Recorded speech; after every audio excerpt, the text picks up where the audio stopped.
¿Te has dado cuenta alguna vez de que algunas de las personas más amables que conoces son también las más cansadas? Esas que siempre están ahí, que siempre sonríen, que siempre dicen que sí cuando les pides ayuda. Pero si observas con atención, si realmente prestas atención, puedes ver el cansancio en sus ojos. Puedes intuir que detrás de esa amabilidad hay algo más profundo, algo más pesado, quizá incluso algo más oscuro. Solemos imaginar la amabilidad como un bien puro y simple. Les decimos a los niños que sean amables. Admiramos la amabilidad en los líderes. Medimos nuestra propia humanidad por la compasión que podemos ofrecer. Pero la amabilidad, como todo en este mundo complejo, tiene su lado oscuro. Y cuando ignoras ese lado oscuro, cuando finges que no existe la amabilidad misma, puede convertirse en algo destructivo. Empieza poco a poco. Un niño aprende que ser amable, ser complaciente le granjea amor. Cuando deja de lado sus propias necesidades para que los demás se sientan cómodos, es recompensado con sonrisas, elogios quizá incluso con afecto, que de otro modo no recibiría. Con el tiempo esta asociación se arraiga profundamente en su sistema nervioso. La bondad se convierte en supervivencia. Y cuanto mayores se hacen, más difícil les resulta separar quiénes son de lo que los demás esperan de ellos. Se convierten en la persona confiable, la buena, el amigo que nunca se queja. Pero esta es la verdad. Cuando la bondad es forzada, cuando está impulsada por el miedo al rechazo o por una necesidad desesperada de ser valorado, ya no es bondad pura. Se convierte en una máscara. Y las máscaras, cuando se usan durante demasiado tiempo, comienzan a asfixiar a la persona que hay debajo. Piensa en las personas de tu vida que son infinitamente amables. Te escucharán durante horas. Te ayudarán con la mudanza. Te prestarán dinero que no tienen. Sacrificarán su propio descanso solo para asegurarse de que estés bien. Al principio parece admirable, incluso casi santo. Pero si alguna vez has sido esa persona, si has vivido ese papel, conoces la verdad. Detrás de cada acto de autosacrificio se esconde un resentimiento silencioso, una voz que susurra, ¿y yo qué? Pero esa voz suele silenciarse porque la bondad, sobre todo la bondad crónica, viene con una regla tácita: no se permite anteponerse a uno mismo. Los psicólogos han estudiado este fenómeno, que tiene un nombre: fatiga por compasión. Describe lo que ocurre cuando alguien ofrece tanta empatía, tanto cariño, que acaba agotándose. Lo experimentan los profesionales sanitarios, los profesores e incluso los padres. Pero no se limita solo a las profesiones. La gente común, aquellos que se consideran personas bondadosas, también corren riesgo. Los estudios demuestran que quienes priorizan constantemente a los demás sobre sí mismos presentan mayores niveles de ansiedad, depresión e incluso problemas de salud física en comparación con quienes mantienen el equilibrio. La bondad sin control se convierte en autodestrucción. Y ese es el lado oscuro. La bondad sin límites no es bondad en absoluto. Se convierte en una forma sutil de autodestrucción. Es como regar todas las plantas del jardín, menos las propias raíces. Finalmente el jardinero se derrumba y todo el jardín se marchita con él. Pero aquí viene lo más inquietante. A veces la bondad misma se convierte en un arma. Y no me refiero a la forma obvia, como cuando alguien finge ser amable para manipular a los demás. Me refiero a la forma más silenciosa, más inconsciente. Cuando se te conoce como la persona amable, la gente empieza a esperarlo. Dependen de ello. Adaptan su comportamiento a ello. Y sin siquiera darse cuenta, tu amabilidad enseña a los demás que tus necesidades son secundarias, que tus sentimientos son negociables. Con el tiempo la gente deja incluso de preguntar ¿qué quieres?, porque asumen que siempre te adaptarás a ellos. La persona amable termina adiestrando al mundo para que la ignore. Esto crea una paradoja. Cuanto más amable eres, más invisible te vuelves. Y la invisibilidad no es paz, es soledad disfrazada de cortesía. Ahora bien, nada de esto significa que la bondad sea mala, ni mucho menos. La bondad genuina es una de las fuerzas más hermosas del mundo. Pero hay una diferencia entre la bondad que brota de la abundancia y la que surge del vacío.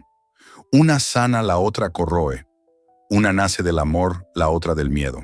Veamos algunos datos. En un estudio publicado en la revista de Personalidad y Psicología Social, los investigadores descubrieron que las personas a las que les cuesta decir que no, a menudo aquellas que se identifican como amables y complacientes, tienen una probabilidad significativamente mayor de sufrir agotamiento laboral. Otro estudio de la Universidad de Berkeley Demostró que el comportamiento altruista aumenta el bienestar, pero solo cuando es voluntario y auténtico. Cuando la bondad se manifiesta por culpa, obligación o miedo a decepcionar a los demás, tiene el efecto contrario. Disminuye la felicidad y aumenta el estrés. Y sin embargo, muchos quedamos atrapados en este ciclo. No queremos decepcionar a nadie, así que seguimos diciendo que sí. No queremos que nos vean como egoístas, así que seguimos dando. No queremos perder el amor, así que seguimos sacrificándonos. Pero el precio de esta bondad sin fin es enorme. Poco a poco empiezas a perderte a ti mismo. Ya ni siquiera sabes lo que quieres, porque toda tu identidad se ha construido en torno a servir a los demás. Te conviertes en un extraño en tu propia piel. Y aquí es donde aparece el monstruo interior. Porque cuando reprimes tus necesidades, cuando niegas tu ira, cuando entierras tus límites en nombre de la bondad, esas emociones no desaparecen. Se acumulan en las sombras, fermentan, y al final salen a la luz de maneras que no puedes controlar. Quizás sea un arrebato contra alguien que amas por una nimiedad. Quizás sean comentarios pasivo-agresivos, resentimiento que se filtra sutilmente. O quizás sea algo aún más oscuro, años de sentimientos reprimidos que explotan de golpe dejándote atónito ante la persona en la que te has convertido. Nos gusta imaginar que la bondad nos protege de la oscuridad, pero en realidad la bondad sin honestidad crea el caldo de cultivo perfecto para ella. Porque cada vez que dices que sí cuando quieres decir que no, cada vez que sonríes cuando quieres llorar, cada vez que ocultas tu verdad para que alguien se sienta cómodo, no estás siendo amable. Te estás abandonando a ti mismo, y el abandono siempre tiene consecuencias. Ahora seamos sinceros. ¿Por qué hacemos esto? ¿Por qué a las personas amables les cuesta tanto poner límites? La respuesta está en nuestra cultura. Desde pequeños muchos estamos condicionados a creer que la bondad equivale a la valía personal, que ser complaciente es más seguro que ser auténtico. Ese amor se gana con lo que damos, no con quienes somos. Los niños que crecen en entornos donde el amor es condicional, donde el afecto depende del rendimiento, la obediencia o el autosacrificio, a menudo arrastran esta creencia a la edad adulta. Se convierten en adultos que confunden complacer a los demás con la bondad. Pero la verdadera bondad no anula el yo. La verdadera bondad incluye el yo. Si tu bondad te está costando tu salud mental, tu alegría, tu energía, entonces ya no es bondad, es negligencia personal disfrazada de virtud. Y aquí es donde entra la educación. La neurociencia nos dice que el cerebro tiene algo llamado sistema de neuronas espejo. Es lo que nos permite sentir empatía. Cuando ves a alguien sufrir, tu cerebro se activa como si tú también lo sintieras. Por eso la bondad nos resulta tan natural como seres humanos. Estamos programados para conectar. Pero aquí está el problema. Las neuronas espejo no distinguen entre la empatía sana y la empatía destructiva. Si te expones constantemente al sufrimiento ajeno, sin límites, tu cerebro se satura de señales de estrés. Con el tiempo, esto provoca respuestas de estrés crónico, problemas del sistema inmunitario y agotamiento emocional. En otras palabras, tu cerebro no está diseñado para una bondad infinita e incondicional, sino para una conexión equilibrada. Así pues, el lado oscuro de la bondad no reside en que la bondad en sí misma sea mala, sino en que puede ser distorsionada por el miedo, el condicionamiento, la cultura y nuestras propias heridas, sin sanar, convirtiéndose en algo que parece noble en apariencia, pero que nos consume por dentro. Y cuando eso sucede, aquello que creíamos nuestra mayor fortaleza se convierte en lo que nos destruye. Ahora detengámonos un momento a reflexionar. Si alguna vez has sentido esto, el agotamiento, el resentimiento, la sensación de invisibilidad, incluso cuando todos te consideran una persona bondadosa, no estás solo, no estás roto, no tienes ningún defecto. Lo que experimentas es la consecuencia natural de un mundo que no nos enseña a equilibrar el dar con el protegernos. Es el monstruo interior, no porque seas mala persona, sino porque las verdades silenciadas exigen salir a la luz. Y esto nos lleva a la verdadera pregunta. ¿Cómo podemos cultivar la bondad sin que nos destruya? ¿Cómo podemos ser compasivos sin convertirnos en mártires? ¿Cómo podemos amar a los demás sin abandonarnos a nosotros mismos? Entonces, ¿cómo lo logramos? ¿Cómo podemos cultivar la bondad de una manera que sane en lugar de dañar? La respuesta reside en una verdad simple pero profundamente incómoda. La bondad debe comenzar por uno mismo. No se trata de un desprecio egoísta hacia los demás, sino de que si la bondad no te incluye a ti mismo, entonces no es verdadera bondad. Es una actuación, y la actuación tarde o temprano se derrumba. Piénsalo así: si alguna vez has volado en avión, conoces las instrucciones de seguridad. En caso de emergencia, colócate primero la máscara de oxígeno antes de ayudar a los demás. A primera vista, este consejo parece casi incorrecto, casi antinatural. ¿Por qué no ayudaría primero a mi hijo o a mi ser querido? Pero la lógica es innegable. Si te desmayas por falta de oxígeno, no puedes ayudar a nadie. El mismo principio se aplica a la bondad. Si descuidas tus propias necesidades, tu propio descanso, tu propio bienestar, tu capacidad para cuidar verdaderamente de los demás, termina por asfixiarse. Aquí es donde entran en juego los límites. Y para muchas personas bondadosas, los límites resultan aterradores. Los límites se sienten como rechazo, se sienten como egoísmo, se sienten como aislarse de los demás. Pero en realidad los límites son la forma más pura de honestidad. Un límite dice: esto es lo que puedo dar y esto es lo que no puedo. Dice: mi amor es real pero no puede existir si estoy vacío. Dice: me importas lo suficiente como para mostrarte mis límites, porque sin ellos mi cariño se convertirá en resentimiento. Los psicólogos describen los límites como las líneas invisibles que definen dónde terminas tú y dónde empieza la otra persona. Sin esas líneas, las relaciones se desdibujan y se convierten en dependencia, manipulación o sufrimiento silencioso. Con ellas, las relaciones se vuelven claras, mutuas y basadas en el respeto. De hecho, las investigaciones muestran que las personas que establecen límites saludables suelen experimentar relaciones más profundas y significativas, porque su amabilidad surge de la elección, no de la obligación. Y aquí hay otro dato: las personas que respetan sus propios límites son vistas como más confiables. ¿Por qué? Porque cuando dicen que sí, sabes que lo dicen en serio. Su amabilidad no es forzada, es auténtica. Y la autenticidad atrae. Pero aquí está el reto. Poner límites no se trata solo de decir no a los demás, sino de decirte sí a ti mismo. Y eso puede resultar incómodo si has pasado toda tu vida equiparando tu valía con la generosidad. Puede sentirse como si estuvieras traicionando la misma identidad por la que la gente te admira. Incluso podrías perder relaciones en el proceso. A algunas personas no les gustará que dejes de sobreexigirte. Algunas se resistirán, te acusarán de cambiar, e incluso podrían alejarse de ti. Y eso duele. Pero también es necesario, porque las relaciones basadas en la expectativa de dar sin cesar nunca fueron realmente equilibradas. Ahora profundicemos un poco más en la psicología. Existe un concepto conocido como altruismo patológico. Describe lo que sucede cuando el deseo de ayudar causa daño, ya sea al que da o al que recibe. Por ejemplo, cuando alguien sacrifica su salud para cuidar de otros, o cuando el rescate constante impide que la otra persona aprenda a ser independiente. El altruismo patológico se disfraza de bondad, pero crea dependencia, culpa y agotamiento. Es literalmente bondad llevada al extremo. Esto se relaciona con algo aún mayor: el mito cultural de la persona buena. Muchas sociedades idealizan la bondad como la mayor virtud, pero a menudo de una manera que sutilmente fomenta la autoaniquilación. Pensemos en la frecuencia con la que oímos frases como: es una chica tan buena, nunca causa problemas, o es un chico tan amable, siempre ayuda a todo el mundo.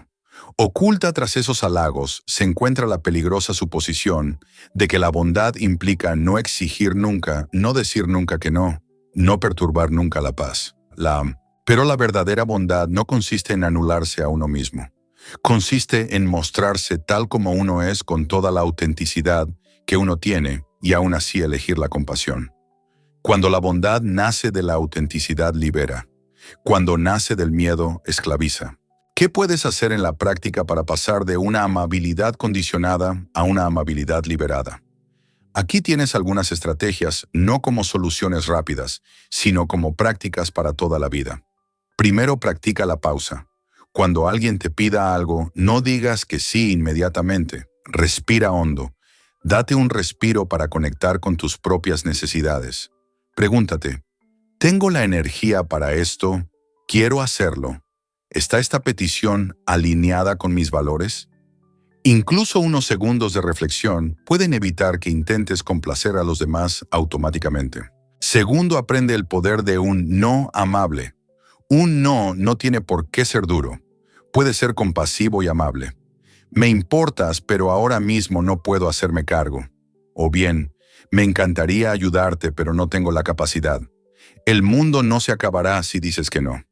De hecho, cuanto más honesto seas, más respetarán los demás tu sí. Tercero, replantea tu valía.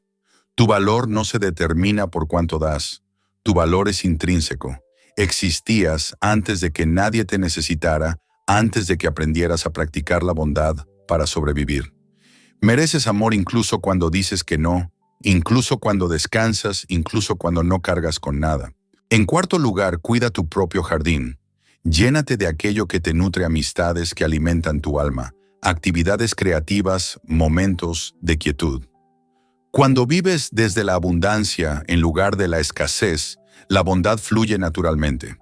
No es forzada, no agota. Se convierte en un regalo en lugar de una transacción. Y en quinto lugar, permítete sentir las emociones más difíciles: ira, frustración, tristeza. No son enemigas de la bondad, sino señales. Te indican cuándo se traspasan tus límites, cuándo se ignoran tus necesidades. Si las reprimes, se transforman en el monstruo interior. Pero si las reconoces, si las escuchas, se convierten en guías que te orientan hacia el equilibrio. Volvamos a la metáfora de las máscaras. Para muchas personas, la bondad se ha convertido en una máscara que llevan puesta toda la vida. La sonrisa que pones para ocultar el cansancio, el sí que dices para evitar conflictos, la generosidad que muestras para demostrar tu valía. Pero las máscaras pesan, y cuanto más tiempo las llevas, más difícil es recordar cómo es tu verdadero rostro. El verdadero camino no consiste en desechar la bondad, sino en quitarse la máscara y dejar que la bondad brote de tu verdadero ser. El ser que puede decir sí y no con la misma honestidad. El ser amable sin desaparecer. Hay un viejo dicho: si quieres saber quién eres realmente, observa cómo te tratas cuando nadie te ve. Ahí es donde comienza la bondad auténtica. No en la aprobación de los demás, no en los halagos por ser el bueno, sino en las decisiones silenciosas que tomas por tu propio bienestar. Descansas cuando estás cansado, te perdonas cuando fallas, te hablas con compasión. Si no, entonces tu bondad hacia los demás se basa en unos cimientos frágiles. La ironía es esta: cuando te tratas con verdadera bondad, tu bondad hacia los demás se fortalece, no se debilita, porque surge de la abundancia, no del agotamiento. Inspira en lugar de agotar. Invita a los demás a crecer contigo en vez de depender de ti constantemente. Y quizás esa sea la lección final. El lado oscuro de la bondad no se trata de rechazarla, sino de transformarla de una máscara en un espejo, de la compulsión en una elección, de la supervivencia en amor. Así que la próxima vez que alguien te diga que eres muy amable, detente un momento. Pregúntate: ¿esta bondad proviene del miedo o de la libertad del agotamiento, o de la abundancia de la máscara, o de mi verdadero ser? La respuesta a esa pregunta te revelará más sobre ti mismo que cualquier halago. Porque al fin y al cabo, el monstruo que reside en las personas bondadosas no es su ira, ni sus límites, ni sus fronteras. El verdadero monstruo es el descuido personal. Y una vez que lo enfrentes, una vez que te quites la máscara, descubrirás que tu bondad no desaparece. Se vuelve más fuerte, más nítida, más radiante. Se transforma en una bondad que no solo mantiene con vida a los demás, sino que también te mantiene a ti. Y quizás esa sea la bondad suprema: vivir plenamente siendo uno mismo, sin ocultar nada, sin fingir, sin disculparse. Mostrarle al mundo que la compasión no significa autoengaño, significa verdad. Esa es la bondad que el mundo más necesita. No un sinfín de síes, no sufrimiento silencioso, sino la valentía de amar sin perder.